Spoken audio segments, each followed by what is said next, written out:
کفار پورے کے پورے جبل ثور پر چڑھ گئے تھے، قریب تھا کہ وہ پیر اٹھاتے تو رسول اللہ اور صدیق اکبر نظر آ جاتے۔ حضرت ابوبکر صدیق کا دل ہل رہا تھا، اب کیا ہوگا؟ سارے مشرکین آ گئے، پکڑیں گے رسول اللہ کو ایذا نہ دیں۔ تب نبی پاک کا یقین دیکھو، حضرت صدیق اکبر کے سینے پر ہاتھ مارا اور کہا لا تحزن ان اللہ معنا، گھبرا مت، اللہ ہمارے ساتھ ہے، اللہ ہمارے۔ جواب دو میرے عزیزو، اللہ ہمارے ساتھ ہے یا نہیں؟ ہاں ایک بات اور بھی بتا دوں، حضرت جو فرما رہے تھے اور ناظم اجلاس نے جو کہا میرے متعلق ان کا حسن ظن ہے، اللہ ان کو اس کا جزا عطا کرے، لیکن انہوں نے جو کہا کہ ہم جواب دیتے رہتے ہیں، میرے عزیزو یہ سنت مصطفیٰ ہے، خاموش رہنا اور روٹیاں چباتے رہنا اس دور میں، اور وہ بھی کوئی عالم ہو تو اس کو گونگا شیطان کہا گیا ہے۔ جب حالات ایسے ہو، ارے ہماری ماں پر کوئی بولے تو ہم خاموش نہیں رہتے، رسول اللہ کی بات ہے، دین اسلام کی بات ہے، تمہاری بیوی کی طرف کوئی انگلی اٹھائے تو تم آگ بگولا ہوتے ہو۔ یاد رکھو کروڑوں ماؤں سے زیادہ ہم اپنے نبی سے محبت کرتے ہیں۔ سنو، جواب دینا ضروری ہے اور سیکھ لو میرے عزیز ہو، جہاں ہو جیسے ہو جواب اپنے اپنے حساب سے دیتے رہنا ہوگا، حالات جیسے بھی ہوں، لیکن دفاع اسلام کا تمہاری طرف سے بھی ہونا چاہیے، علماء کی طرف سے بھی۔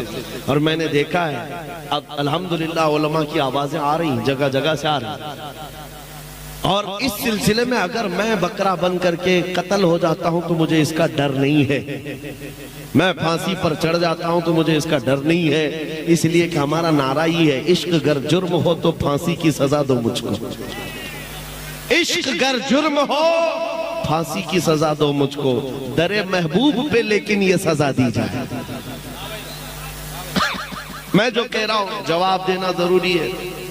احد کے میدان میں کفار و مشرکین جب غالب آ گئے، 70 مومنین کی شہادت ہو گئی، صحابہ 70 شہید ہو گئے، پیچھے ہٹنا پڑا، صحابہ پیچھے ہٹ گئے۔ رسول پاک صلی اللہ تعالیٰ علیہ وسلم کو اس وقت ظالموں نے ایسا لوہے کی ٹوپی جو پہنی جاتی تھی خود اس سے مارا تھا جس سے آپ کے 2 دندان مبارک شہید ہوئے۔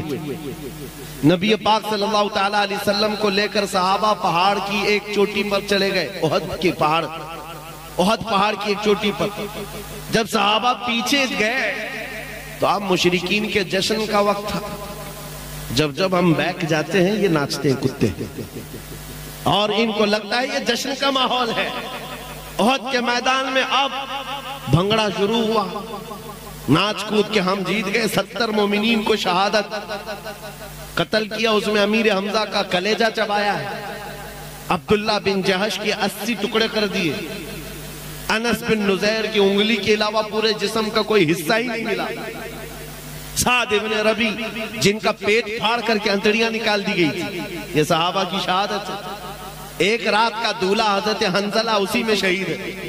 یہ احد کے میدان میں کئی بڑے صحابہ کی شہادت، نبی پاک صلی اللہ تعالیٰ علیہ وسلم کے دندان مبارک شہید، یہ سب سے بڑی چیز ہے۔ جب صحابہ پیچھے ہٹے تو ادھر کافروں کی طرف سے شور و غل شروع ہوا اور ایک افواہ پھیلائی گئی کہ محمد صلی اللہ علیہ وسلم کا انتقال ہو گیا، شہید ہو گئے۔ ابو سفیان اس طرف سے آیا، کافروں کی طرف سے اعلان کرنے لگا کہاں ہے محمد، کہاں ہے ابو بکر، کہاں ہے عمر، سب ختم ہو گئے۔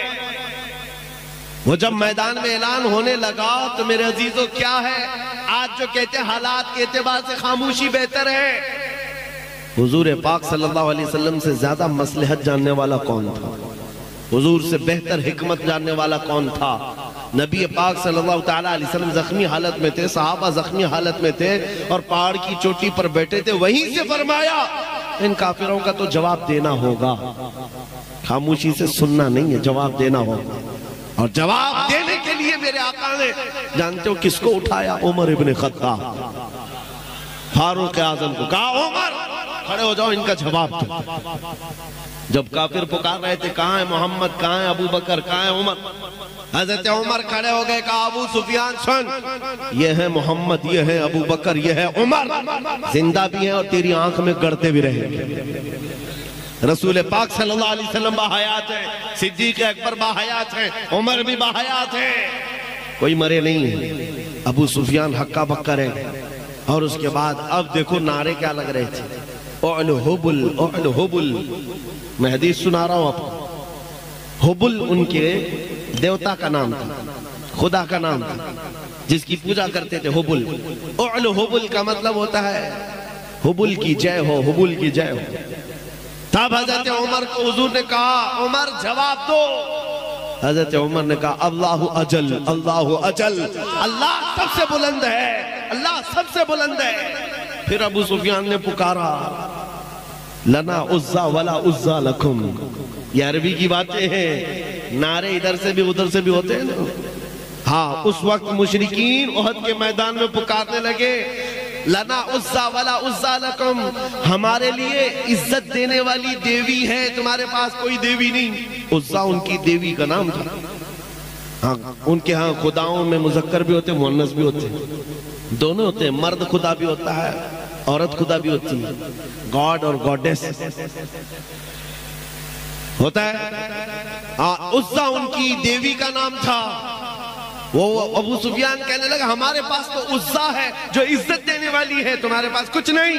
حضور نے فرمایا عمر جواب دو، جواب دو۔ حضرت عمر نے کہا اللہ مولانا ولا مولا لکم، اللہ ہمارا مددگار ہے، تمہارا کوئی نہیں۔ جواب برابر برابر کا چل رہا تھا تو ابو سفیان خاموش۔ اس کے بعد آخر میں کہنے لگا کوئی بات نہیں عمر، تم لوگ زندہ ہو لیکن بدلہ برابر ہو گیا۔ بدر کے میدان میں ہمارے 70 تم نے مارے تھے، احد کے میدان میں 70 ہم نے تمہارے مارے، برابر برابر ہو گیا۔ کمال کا جواب دیا حضرت عمر نے، کمال کا جواب ہے۔ ابو سفیان کہنے لگا برابر برابر ہو گیا، تم نے 70۔ حضرت عمر جلال میں کہتے ہیں او ابو سفیان کون سی برابری کی بات کر رہا ہے؟ 70 تمہارے اور 70 ہمارے مارے گئے تو کیا برابری ہے؟ ہرگز نہیں، تمہارے جو مرے ہیں وہ دوزخ میں ہیں، ہمارے جو مرے ہیں وہ جنت میں ہیں۔ نعرہ تکبیر، نعرہ رسالت، عظمت مذہب اسلام، مبلغ مسلک اعلیٰ حضرت۔ میرے عزیزوں یہاں پر وضاحت کے ساتھ ایک بات یہ بھی کہہ دوں، یہ ابو سفیان کے اس وقت کے حالات ہیں جو زمانے کفر میں تھے، لیکن بعد میں وہ دامن اسلام سے وابستہ ہوئے اور رسول اللہ کے صحابی ہوئے۔ ہم ان کی شان میں ادنا برابر بھی توہین نہ کر سکتے ہیں اور نہ برداشت کر سکتے ہیں۔ ایک بات یاد رکھیں، سیدنا ابو سفیان رضی اللہ تعالیٰ عنہ، لیکن حالت کفر کے حالات تھے۔ جب مقابل میں چیزیں آئی تو تاریخ میں جو چیز رقم ہے وہ بیان کی جاتی ہے۔ احد کے میدان میں جو جنگ کا پاسا پلٹا ہے وہ بھی کس کی وجہ سے؟ خالد بن ولید کی وجہ سے، جب وہ ان کی طرف سے سپہ سالار بن کر کے آئے تھے اور احد کے میدان کا پاسا ہی پلٹ دیا۔ لیکن جب حضور پاک صلی اللہ علیہ وسلم کے دامن سے وابستہ ہوئے تو سیف اللہ المسلول بن گئے رضی اللہ تعالیٰ عنہ۔ عزیزان گرامی وقار، میں یہاں جو بات عرض کر رہا ہوں یہ ہے برابری کبھی نہیں ہو سکتی، برابری کبھی نہیں ہو سکتی۔ میں زیادہ دیر گفتگو نہیں کروں گا، بس میں تمہارے جوش کو گرم رکھنا چاہتا ہوں۔ نروس نہیں ہونا غزہ کے حالات دیکھ کر کے، فلسطین کے حالات دیکھ کر کے۔ رونا کس کو نہیں آتا؟ ہر ایک کو آتا ہے، رونا سب کو آتا ہے، لیکن اس کا مطلب یہ نہیں ہے کہ اب دین اسلام ختم ہو جائے گا، نہ ہرگز نہیں۔ ہمارے مر جانے اور ہمارے قتل ہو جانے کا نام اسلام کا ختم نہیں ہے۔ اور چند دنوں پہلے ایک نوجوان نروس تھا، مایوس تھا، کیوں؟ سوشل میڈیا پر کتوں نے ان کو میسج کرنا شروع کر دیا ادھر سے ادھر، یہ دیکھو یہاں تمہارے اتنے مارے جاتے ہیں، تمہارے اتنے مارے جاتے ہیں، تمہارے ساتھ بھی اگر ایسا ہوتا ہے تو کیا جواب دو گے؟ سنو کیا جواب دو گے؟ ہم تو یہ کہتے ہیں ہمارا خدا سچا، یقین ہے کہ نہیں؟ ہمارا نبی، ہمارا اسلام اور قرآن، اللہ کی ذات سچی، نبی کی ذات سچی، قرآن سچا، اسلام سچا، یہ ہمارا دعویٰ ہے۔ تب ان ظالموں کی طرف سے یہ بات آتی ہے کہ تمہارا جب سب ٹھیک ہے، سب اچھا، سب سچا، تو سب سے زیادہ تمہارے کیوں مارے جاتے ہیں؟ پوری دنیا میں عراق ہو، افغان ہو، شام ہو، یمن ہو، فلسطین ہو، برما ہو، جگہ جگہ دیکھو تمہارا قتل عام ہے، مارے جاتے کاٹے جاتے ہیں۔ میرے عزیزو، اس سے مایوس ہونے کی ضرورت نہیں، صرف اور صرف جواب یہ ہے ظالم تجھے پتہ نہیں، ہم محمد الرسول اللہ کو شمع مانتے ہیں اور ہم پروانے ہیں، اور پروانہ آتا ہی ہے مرنے کے لیے، پروانہ پیدا ہوتا ہی ہے مرنے کے لیے، اور نہ مرے تو پروانہ کیسا؟ تو شمع رسالت ہے، عالم تیرا پروانہ، تو ماہ نبوت ہے، اے جلوے جانانا۔ رسول پاک صلی اللہ تعالیٰ علیہ وسلم کی ذات کو ہم شمع تسلیم کرتے ہیں۔ میرے عزیزوں، کبھی دیکھا ہے پتنگوں کو وہ شمع کے ارد گرد جو گھومتے ہیں؟ ارے پوری روشنی کے ارد گرد گھوم گھوم کر کے وہ جان دے کر چلا جاتا ہے پروانہ، پروانہ وہاں جان دیتا ہے، اور اس وقت تک روشنی کے پاس سے ہٹتا نہیں جب تک جان جاتی نہیں ہے۔ اور یہ پروانے ہیں پوری کائنات میں جو مارے جا رہے ہیں، کس کے نام پر مارے جا رہے ہیں؟ نبی کے نام پر، اور ہم اس بات کو حادثہ نہیں سمجھتے، یہ تو ہمارے لیے انعام ہے۔ حضور پاک صلی اللہ علیہ وسلم کے صحابہ نے ہمیں یہ سکھایا ہے، صحابہ نے ہمیں یہ سکھایا ہے کہ وہ خاتون مدینے کی احد کے میدان میں جس کے 4 رشتہ دار مارے گئے تھے، بیٹا بھی، بھائی بھی، باپ بھی، شوہر بھی، اس خاتون کو جب کہا گیا تمہارا بیٹا بھی قتل ہو گیا، تمہارا بھائی بھی، تمہارا باپ بھی، تمہارا شوہر بھی، وہ خاتون کیا کہتی ہے؟ لوگوں بتاؤ اللہ کے نبی سلامت ہیں کہ نہیں؟ آمنہ کے لال سلامت ہیں یا نہیں؟ اور جب کہا گیا نہیں وہ سلامت ہے، تو وہ کہتی بھی تھی دکھاؤ مجھے، میں دیکھنا چاہتی ہوں، اپنے بیٹے کی لاش نہیں، پہلے رسول اللہ کو دیکھنا چاہتی ہوں۔ اور جب دیکھا آنچل سامنے پھیلا کر کہتی ہے میرا چاند سلامت تو پوری کائنات سلامت، یا رسول اللہ کل مصیبت بعدک جلل، اے اللہ کے نبی اگر آپ ہیں تو پھر ہر مصیبت چھوٹی ہے، ہر مصیبت چھوٹی ہے۔ یہ صحابہ نے ہمیں سکھایا ہے، موت اگر حضور پاک کے نام پر آتی ہے تو یہ ہمارے لیے حادثہ نہیں ہے، ہمارے لیے تحفہ ہے، یہ تحفہ ہے۔ خوش نصیبوں کو حضور پاک کی خدمت اور وفاداری میں چن لیا جاتا ہے۔ عزیزان گرامی وقار، ایک خاتون مدینے کی ایسی آئی تھی میدان احد میں ہی، جب اس کے جوان بیٹے کی لاش میدان میں ہے، آ کر کے وہ اپنے بیٹے کو دیکھنے سے پہلے حضور سے اجازت لیتی ہے، آقا میں اپنے جوان بیٹے کی لاش دیکھنا چاہتی ہوں، اجازت ہے؟ حضور نے فرمایا جاؤ دیکھ سکتی ہوں۔ جب وہ آئی تو جانتے ہو کیا کر رہی تھی؟ کمال کی عورتیں تھیں مدینے کی، کمال کی عورتیں، آ کر اپنے بیٹے کو دیکھا، رونا دھونا نوحہ ماتم نہیں، بچے کو، اپنے بیٹے کو، جوان بیٹے کو پلٹ دیا، لاش کو جبہ اٹھایا اور پیٹھ پر ہاتھ پھیرنے لگی، اور اس کے بعد سجدہ شکر ادا کر رہی۔ وہاں موجود صحابہ نے پوچھا بڑی بھی یہ کیا کر رہی ہو؟ وہ خاتون کیا کہتی ہے؟ سن بیٹا، جب یہ میرا لال گھر سے نکل رہا تھا میں نے اس کو ایک وصیت کی تھی کہ بیٹا اگر نبی پاک پر حالات سخت ہو گئے، دشمن غالب آنے لگے، پیٹ پھیر کر کے بھاگنا مت میدان سے، اور اگر بھاگتے ہوئے مارا گیا میں اپنا دودھ معاف نہیں کروں گی۔ یہ ماں نے کہا تھا، میں نے اپنے لال سے کہا تھا بیٹا دودھ معاف نہیں کروں گی، اور میں نے گھر میں سنا کہ حالات میدان میں سخت ہو گئے تھے، دشمن غالب آ گئے تھے، تو میرا دل ہچکولے کھانے لگا، کہیں میرا بیٹا میدان چھوڑ کر بھاگا تو نہیں، حضور پاک صلی اللہ علیہ وسلم کی وفاداری سے بھاگ تو نہیں گیا۔ بعد میں پتا چلا نہیں میرا بیٹا بھی شہید ہو گیا، پھر بھی دل گھبرا رہا تھا کہ کہیں بھاگتے ہوئے تو نہیں مارا گیا ہے، بھاگتے ہوئے تو نہیں مارا گیا ہے۔ میں آ کر مدینے سے دوڑتے ہوئے صرف اس لیے اپنے بیٹے کی لاش کو پلٹ کر پیٹھ کو ہاتھ پھیرتے ہوئے دیکھ رہی تھی کہ کہیں پیچھے سے تیروں سے مار کھا کر مرا تو نہیں ہے۔ پھر میں نے سجدہ شکر اس لیے ادا کیا کہ میرے بیٹے کی پیٹھ پر ایک بھی تیر کا نشان نہیں ہے، جو نشان کھایا ہے سینے پر زخم کھا کر کے انتقال کیا۔ نعرہ تکبیر، نعرہ رسالت، محافظ ناموس رسالت۔ اے نوجوانوں، ان کے لیے احساس تھا، اپنے جوانوں کو، اپنے لالوں کو نبی پاک کے قدموں میں ڈال دیتے، اور اس کے بعد پھر یہ کہتے جان دی ہوئی اسی کی تھی، حق تو یہ ہے کہ حق ادا نہ ہوا۔ کیسی غلامی تھی یہ! آج ایک لاٹھی ڈنڈے سے بھاگ جانے والی قوم پھر عزتوں کی بات کرتی ہے۔ آج ہمارے لیے ضرورت ہے اس بات کی میرے عزیزوں، میں آپ کو نہ لڑنے کی بات کر رہا ہوں، نہ چاقو چھری بارود بندوق تلوار کی بات کر رہا ہوں، بس اتنی تو بات کرتا ہوں، آ جاؤ جامع عشق محمد تو پہن لو، ایک بار نبی پاک کے اخلاق پر اتر کر کے تو دیکھو، تم جس گلی سے بھی گزرو گے تمہاری خوشبو سے کئی کیڑے یوں ہی مر جائیں۔ ہاں مقابلے کی ضرورت نہ پیش آئے، تمہارا چلنا پھرنا کئی لوگوں کی موت کا سبب بن جائے، دشمنوں کو انگلی اٹھانے تو دور کی بات ہے، نظر اٹھا کر دیکھنے کی ہمت نہ ہو۔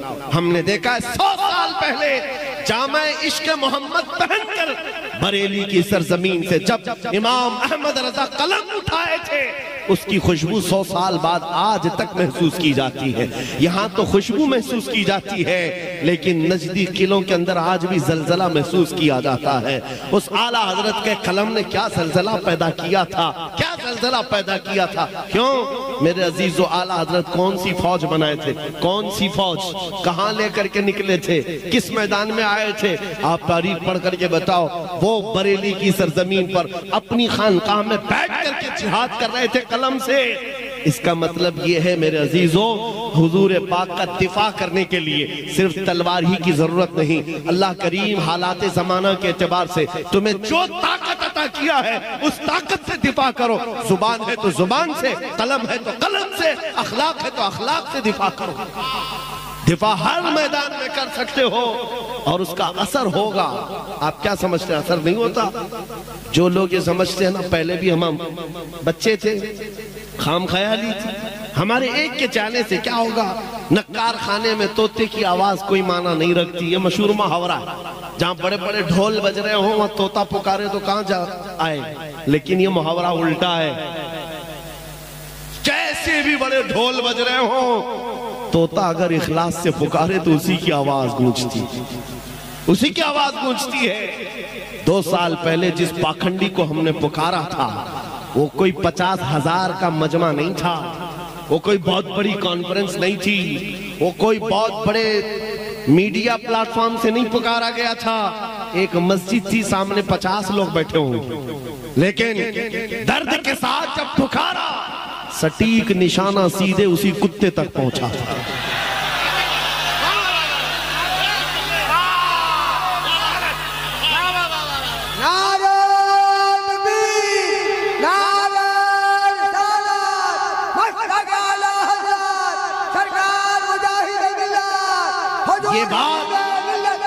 یہ بات اس لیے عرض کر رہا ہوں، اب بھول جاؤ ہمارے ایک کے کہنے سے کیا ہوتا ہے، یہ کہنا چھوڑ دو، یہ کہنا چھوڑ دو، تنہا بھی کھڑے ہو جاؤ، تمہارا کام ہے بولنا پہنچانا تو میرے رب کی شان۔ ہم نے دیکھا ہے پورے صرف ہندوستان ہی نہیں، پورے عالم اسلام میں یہ آواز۔ میں تو سال بھر کے بعد حج کے لیے گیا تھا، اور حج کر کے جب واپس میں اپنے بال مڈا رہا تھا، حلق کروا رہا تھا، تو جو حجام ہمارے بال مڈا رہے تھے وہ آگے سے پیچھے سے دیکھا اور اس کے بعد کہا آپ سلمان اظہری ہیں؟ میں نے کہا ہاں ہے۔ تو سامنے کھڑے ہو گئے کہا وہ دن کیسے تھے، ہم رات بھر مکہ میں رہ کر سوتے نہیں تھے کہ صبح آپ کا کون سا پیغام آنے والا ہے، ہم دیکھ رہے تھے۔ اس کے بعد ایک واقعہ یہ، میں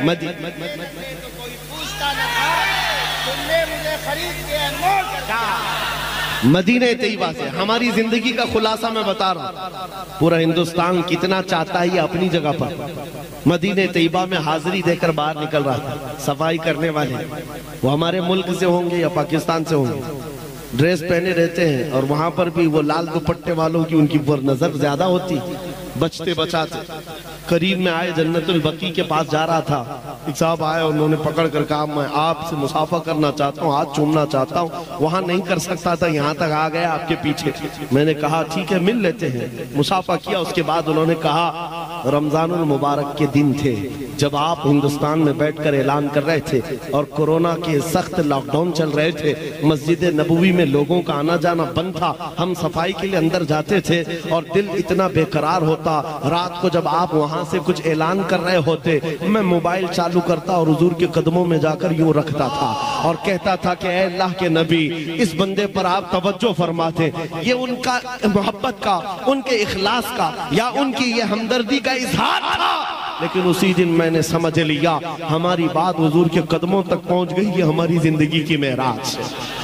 اگر حضور پاک صلی اللہ تعالیٰ علیہ وسلم تک یہ بات پہنچ رہی ہے اور پہنچی نہ ہوتی تو یہ مدد کا حال ہوتا بھی نہیں، یہ حالات ہوتے بھی نہیں۔ یہ ان کا کرم ہے، ورنہ مجھ میں تو ایسی بات نہیں۔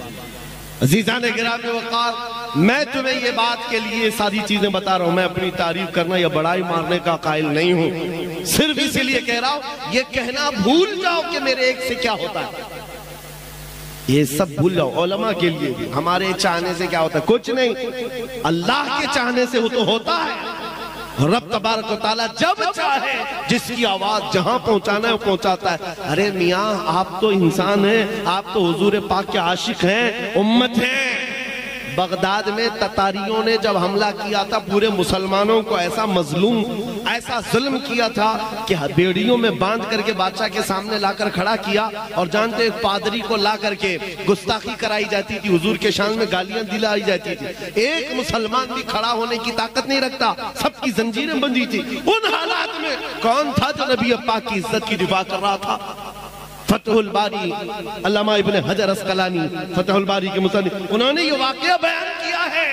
تتاریوں کے دربار میں بادشاہ کا ایک کتا تھا پالا ہوا، اور سونے کی زنجیر سے بندھا رہتا تھا، ٹرینڈ کتا ہے، آوارہ نہیں، بادشاہ کا کتا تھا۔ پادری جیسی گستاخی کرنے لگا، کتا وہیں سے بھونکنے لگا۔ لوگوں نے کہا دیکھ تیری باتیں اسے اچھی نہیں لگ رہی، بھونک رہا۔ پادری نے کہا اسے کیا سمجھ آتی ہے کہ میں کیا کہہ رہا ہوں؟ پھر وہ حضور کی شان میں توہین کر رہا تھا، کتا پھر بھونکنے لگا۔ لوگوں نے پھر کہا نہیں تیری ہی بیان پر بھونک رہا ہے۔ اس نے کہا نہیں میرے بیان پر نہیں بھونک رہا ہے، وہ ایسی ہی ہے۔ سپاہیوں نے کہا وہ پاگل کتا نہیں، بادشاہ کا کتا ہے، یوں ہی کسی پہ بھونکتا نہیں۔ وہ عیسائی پادری پھر جب ہرزہ سرائی شروع کیا تیسری بار، تاریخ گواہ ہے میرے عزیزوں، وہ کتا زنجیر توڑ کر نکلا، اور ایسا نکلا کہ دم زدن میں اس عیسائی پادری کی چھاتی پر چڑھ کر چیر کر کے ٹکڑے کر دیا اور اس کو دم زدن میں ختم کر دیا۔ اس کتے کی ہیبت پورے دربار میں طاری تھی، کوئی اسے چھونے کی ہمت نہیں کر رہا تھا، کوئی پکڑنے کی ہمت نہیں کر رہا تھا۔ بادشاہ بھی کھڑا ہو گیا، سب کھڑے ہو گئے، اور اس وقت تاریخ میں موجود ہے اس واقعے کو دیکھ کر 10,000 تتاریوں نے اسلام قبول کر لیا تھا۔ 10,000 تتاریوں نے اسلام قبول کر لیا، اور اسی لیے ہم کہتے ہیں میرے عزیزوں، دفاع کرنا ہے، کھڑے ہو جاؤ، کوئی مسئلہ نہیں، اللہ کی مدد آئے گی۔ مجھے بغداد شریف میں ہمارے پڑوسی ملک کے ایک صاحب ہیں، مولانا صاحب ہیں، انہوں نے کہا تھا آپ اتنا بول رہے ہیں، آپ کے ملک میں یہاں کے حالات تو ہم سنتے رہتے ہیں، بڑے سخت ہیں، یا موب لنچنگ، مارے جاتے، سارے ایسے ویسے حالات